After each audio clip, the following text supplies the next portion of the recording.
নমস্কার, শুরু করছে বেঙ্গল ব্রেকিং। আপনাদের সঙ্গে রয়েছে আমি সম্প্রীতি, আর আমার সঙ্গে নিউজ রুম থেকে রয়েছে লিমা। দুই নেতাই এখন ঋতব্রত শিবিরে। এক ডালে থেকেও বীরভূমের কেষ্ট মণ্ডল আর কাজল শেখের গোলমালে নতুন মাথা। কেন? কারণ কাজল শেখকে জেলা পরিষদের সভাধিপতির পদ থেকে সরাতে অনাস্থা আনলেন অনুব্রতর অনুগামীরা। কাজলের বিরুদ্ধে উচ্চের অভিযোগ তাঁর। হাসনের বিধায়কের প্রতিক্রিয়া এখনো পাওয়া যায়। বীরভূমের উন্নয়নকে অব্যাহত রাখার স্বার্থে বর্তমান যে সভাধিপতি আছে তাকে পরিবর্তন করা একান্তই দরকার। তৃণমূলের বিদ্রোহী শিবিরেও এবার বিদ্রোহ। কাজল শেখের বিরুদ্ধে অনাস্থা আনলেন অনুব্রত অনুগামীরা। তবে কি কেষ্টর খেলায় কাজল আউট? এই প্রেক্ষাপটে তৃণমূল পরিচালিত আরও এক জেলা পরিষদে রাজনৈতিক টানাপোড়েন। তৃণমূলের ঋতব্রত শিবিরে অনুব্রত মণ্ডল ও কাজল শেখ থাকলেও দুজনের দ্বন্দ্ব ফের সামনে এলো। এবার বীরভূম জেলা পরিষদেও ডামাডোল।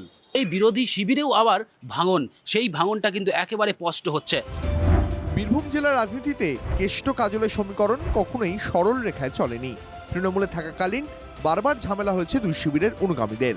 এবার একই গোষ্ঠীতে দুই নেতা থাকলেও বিবাদ থামেনি। 2023-এর পঞ্চায়েত ভোটে বীরভূম জেলা পরিষদের 52টি আসনের মধ্যে তৃণমূল জেতে 51টিতে, একটি কংগ্রেস। কাজলের বিরুদ্ধে অনাস্থা প্রস্তাবে সই করেছেন 19 জন তৃণমূল সদস্য, যার মধ্যে সামনের সারিতে রয়েছেন অনুব্রত ঘনিষ্ঠ হিসাবে পরিচিত প্রাক্তন সভাধিপতি বিকাশ রায়চৌধুরী, নবকুমার বাউরিরা। বিক্ষুব্ধদের অভিযোগ, কাজলের জন্যই উন্নয়নের কাজ স্তব্ধ। কাজল শেখ ও বিকাশ রায়চৌধুরীকে একাধিকবার ফোন করা হলেও তাঁদের প্রতিক্রিয়া মেলেনি। জেলা পরিষদের সভাধিপতি অফিসে আসেন না, প্রচুর ফান্ডের টাকা এসেছে, এখানে পড়ে আছে, উন্নয়ন খাতে খরচ হচ্ছে না। কাজল শেখ আর চালাতে পারছে না। আমরা পুরো বিষয়টাই মনিটরিং এর মধ্যে রাখছি। আমরাও দেখব যে জেলা পরিষদের সভাধিপতি কে হচ্ছে। তৃণমূলের বিদ্রোহী শিবিরেও এবার বিদ্রোহ। ঋত তৃণমূলে জোর দ্বন্দ্ব, যার জেরে জেলা পরিষদের নিয়ন্ত্রণই এখন প্রশ্নের মুখে। 10 দিনের মধ্যে বীরভূম জেলা পরিষদের তলবি সভা ডাকা হতে পারে। তখনই ঠিক হয়ে যাবে কাজলের ভবিষ্যৎ। বীরভূম থেকে হিমাদ্রি মণ্ডলের রিপোর্ট, TV9 বাংলা। অনাস্থা ঘিরে তুমুল গন্ডগোল মুর্শিদাবাদের লালগোলায়। কংগ্রেসের বোর্ড গঠন ঠেকাতে সদস্যকে নাকি গাড়ি থেকে তুলে নিয়ে যাওয়া হয়। হ্যাঁ, এমনই অভিযোগ উঠছে। তবে এখানেই শেষ নয়। পুলিশ সূত্রে যেটা জানা যাচ্ছে যে সদস্যের স্বামীকে গাড়ি থেকে বের করে আনা হয়। পাল্টা বিজেপির বিরুদ্ধে উকিল তুলছে রাজনীতি।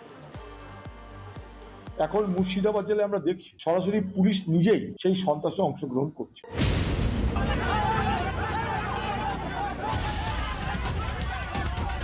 গাড়ি ঘিরে ধস্তাধস্তি, গাড়ি থেকে একজনকে নামানোর চেষ্টা পুলিশের, পথ আটকে দাঁড়িয়ে কংগ্রেস কর্মীরা। ভাইরাল হওয়া ভিডিও ঘিরে তেতে উঠেছে মুর্শিদাবাদের রাজনীতি। কংগ্রেসের অভিযোগ, দলের পঞ্চায়েত সদস্যকে অপহরণ করে পুলিশ। কংগ্রেসের প্রশ্ন, পঞ্চায়েতে বোর্ড গঠন নিয়ে পুলিশ হস্তক্ষেপ করতে শুরু করলো। পুলিশ তার কাজ করছে, পাল্টা বিজেপি। আমাদের মেম্বার, মহিলা মেম্বার, তাদেরকে কিডন্যাপ করার চেষ্টা করছে। এর মানে কি প্রমাণ হয়? পুলিশ ভয় পেয়েছে, কংগ্রেসকে ভয় পেয়েছে। কোথাও কোনো কার্যকর্তা কিডন্যাপ করেনি। আপনার হিম্মত থাকে আপনি নিজে বোর্ড গঠন করুন, তাতে বিজেপির কোনো লেনাদেনা নেই, পুলিশের কোনো লেনাদেনা নেই।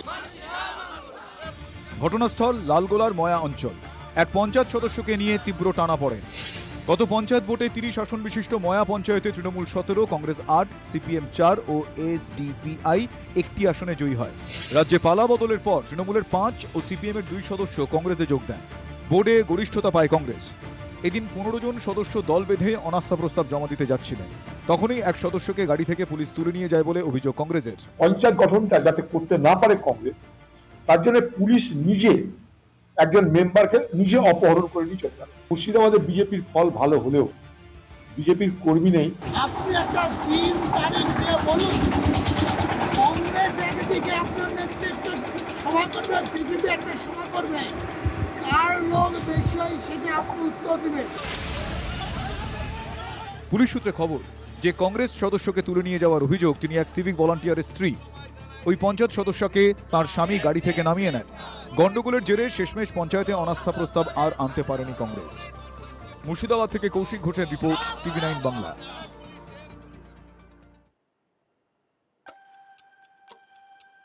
এতদিন সোশ্যাল মিডিয়ায় ছিল ফিশ ফাইট, এবার সোশ্যালের ওয়াল থেকে দেয়ালে শুরু প্রচার। নন্দীগ্রাম উপনির্বাচনে বিজেপির প্রার্থীকে নাম ঘোষণার আগেই শুরু দেয়াল লিখন। যাকে বিজেপি প্রার্থী দেখতে চেয়ে প্রচার, তিনি বলছেন উৎসাহের বশে কেউ এসব করছে, দূরত্ব রাখছে নেতৃত্ব। দল কোনোভাবেই নির্দেশ দেয়নি যে কারুর কোনো নির্দিষ্ট ব্যক্তির নামে দেওয়াল লিখন হবে। শুভেন্দু অধিকারীর ছেড়ে আসা নন্দীগ্রামে বিজেপির ব্যাটন কার হাতে? প্রার্থী ঘোষণার আগেই নন্দীগ্রামের এক বিজেপি নেতার সমর্থনে দেওয়াল লিখন। নন্দীগ্রামের ত্রিবেণী বাজার এলাকায় একাধিক দেওয়ালে জ্বলজ্বল করছে অঞ্জন ভারতীর নাম। 2021 থেকেই বিজেপির গড় নন্দীগ্রাম। 2026 বিধানসভা ভোটে 9,665 ভোটে জয়ী হন শুভেন্দু অধিকারী। এবার উপনির্বাচন, 2026-এর চেয়ে 5 গুণ বেশি ভোটে জয়ের লক্ষ্য নিয়েছেন খোদ শুভেন্দু অধিকারী। আমি 9,700 ভোটে জিতেছিলাম, তো আমার কগুণ বেড়েছে 1996 থেকে 1956 থেকে 5 গুণ। তো বেশ কিছুদিন ধরেই নন্দীগ্রাম 1 ও 2 নম্বর ব্লকের একাধিক বিজেপি নেতার অনুগামী তাদের দাদাদের হয়ে সোশ্যাল মিডিয়ায় সওয়াল করছেন, কিন্তু কারো নামে দেওয়াল লিখন এই প্রথম। 2026-এর ভোটে নন্দীগ্রামে বিজেপির নির্বাচনী কমিটির আহ্বায়ক অঞ্জন ভারতী একাধিক বেসরকারি শিক্ষা প্রতিষ্ঠানের সঙ্গে যুক্ত। সেই নেতার নামে দেওয়াল লিখন প্রসঙ্গে দূরত্ব রাখছে বিজেপি। আবেগজনিত কারণে না কন্ট্রোল করতে পেরে তারা বিভিন্নভাবে নামগুলো প্রকাশ করছে বা দেয়াল লিখন করছে। এতে ভারতীয় জনতা পার্টি সাংগঠনিকভাবে বা দলীয়ভাবে কোনো নির্দেশ নেই। যার নামে দেওয়াল লিখন নিয়ে এত আলোচনা, সেই অঞ্জন ভারতী জানিয়েছেন এসব অতি উৎসাহীদের কাজ। দুটো জিনিস হতে পারে, যাকে উৎসাহিত হয়ে অতি উৎসাহিত হয়ে আবেগে ধরে রাখতে পারেনি করে ফেলেছে, আবার সবার সাবোটাজও করতে পারে।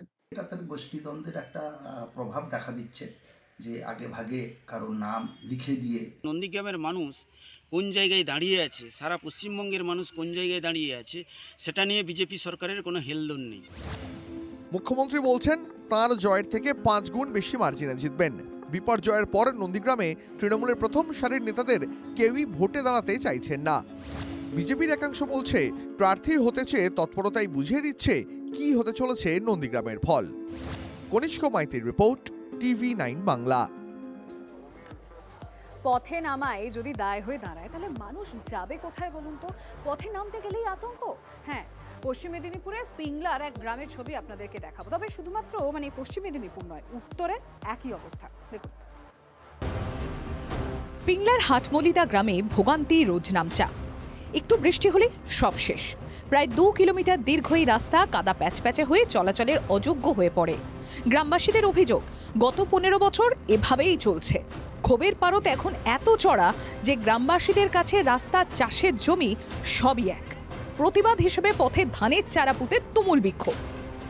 কতদিন ধরে খারাপ রাস্তা? এটা 15 বছর। মানে মোরামও পড়েনি কোনো? না, মোরামও কোনোদিন পড়েনি। আপনারা স্থানীয় পঞ্চায়েত প্রধানকে জানাননি? প্রধান, পঞ্চায়েত এবং বিডিও সবাইকে জানাইছি, অঞ্চল সবাইকে জানাইছি, কেউ রাস্তা করে দেয়। আপনি যদি দেখেন শুধু রাস্তা না, এখানে দেখবেন 90% মানুষের কাঁচা বাড়ি, এখনো পাকা বাড়ি হয়নি, তাদেরকে আবাসের সুবিধাও দেওয়া হয়নি। দীর্ঘ 15 বছর ধরে এভাবেই চলছে। ইনারা আমাদেরকে অনুরোধ করেছিলেন, আমরা অবশ্যই কথা দিয়েছি কি রাস্তাটা করে দেবো এবং কথা রাখবো। কবে হাল ফেরে এই রাস্তা পা দেওয়ার যোগ্য হয়? এখন সেই দিনের অপেক্ষায় হাটমলিদার মানুষজন। অন্যদিকে অপেক্ষা যেন শেষ হচ্ছেই না বানারহাটে চামুরচি ও সংলগ্ন চা বাগান এলাকার বাসিন্দাদের। চামুরচি বাজার হয়ে রেড ব্যাংক চা বাগানের পাশ দিয়ে যাওয়া এই রাস্তা বহুদিন সংস্কার হয়নি, অথচ প্রধানমন্ত্রী গ্রাম সড়ক যোজনায় তৈরি প্রায় 5 কিলোমিটার এই পথ যাতায়াতের অন্যতম ভরসা। রাস্তা বেহাল থাকায় এখন বাধ্য হয়ে অনেকটা ঘুরে লোকজনকে বানারহাট হয়ে মালবাজার বা শিলিগুড়ি যেতে হচ্ছে। ये रोड होने से फायदा ये था कि आदमी को सिलीगुड़ी जाने में सुविधा था, पेशेंट को ले जाने में सुविधा था, लेकिन अभी आपका बहुत सालों से रिपेयर ना होने के कारण से ये रोड का एकदम हालत बहुत जर्जर हो चुका है। लाखों आदमी का चलने का एक साधारण साधन है ये रोड। हाथ जोड़ के आप लोग से निवेदन करते हैं कि ये रोड को जल्द से जल्द बनाने की कृपया करें।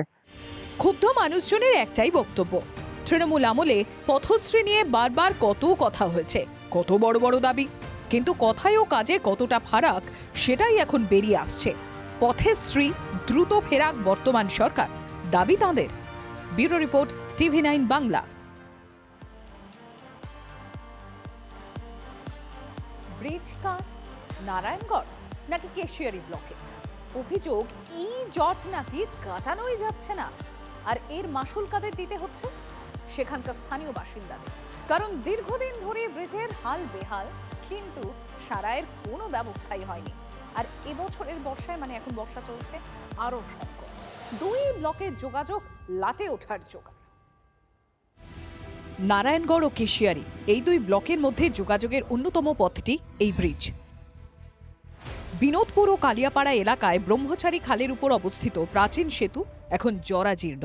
তার উপর গত কয়েকদিনের টানা বৃষ্টিতে ব্রিজের অবস্থা বিপজ্জনক হয়ে উঠেছে। আশঙ্কা বাড়ছে যে কোনো সময় বড় বিপদ হয়ে যেতে পারে।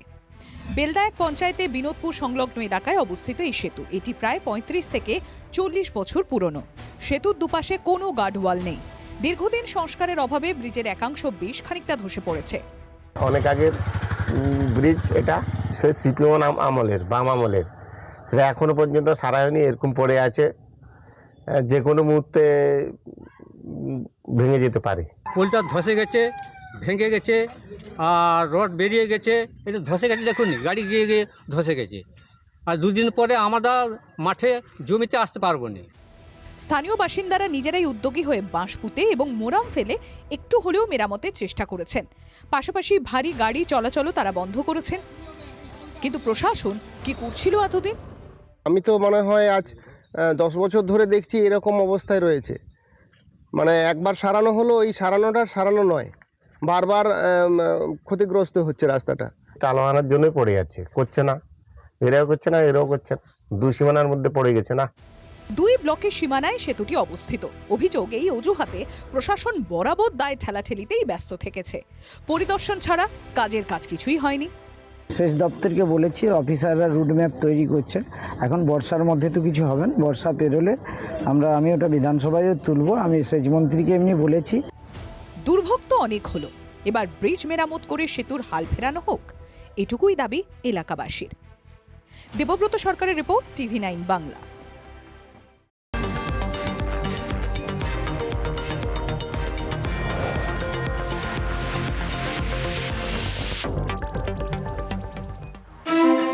TV9 বাংলা সুস্বাস্থ্য 2026। যাদের হাতে আমাদের প্রাণ, তাদের জানাই সম্মান। যে চিকিৎসকরা আমাদের জীবনটাকে ঘিরে রেখেছেন, তাদের সম্মান জানাবো আমরা। TV9 বাংলা হেলথ কনক্লেভ পুরস্কার যেগুলো দিচ্ছেন, তার জন্য চিকিৎসকরা উদ্বুদ্ধ হয়। স্বাস্থ্য পরিষেবায় সেরার সম্মান। দেখুন TV9 বাংলা সুস্বাস্থ্য, শনিবার বিকেল 5:25 TV9 বাংলায়। TV9 বাংলা, না দেখলেই নয়।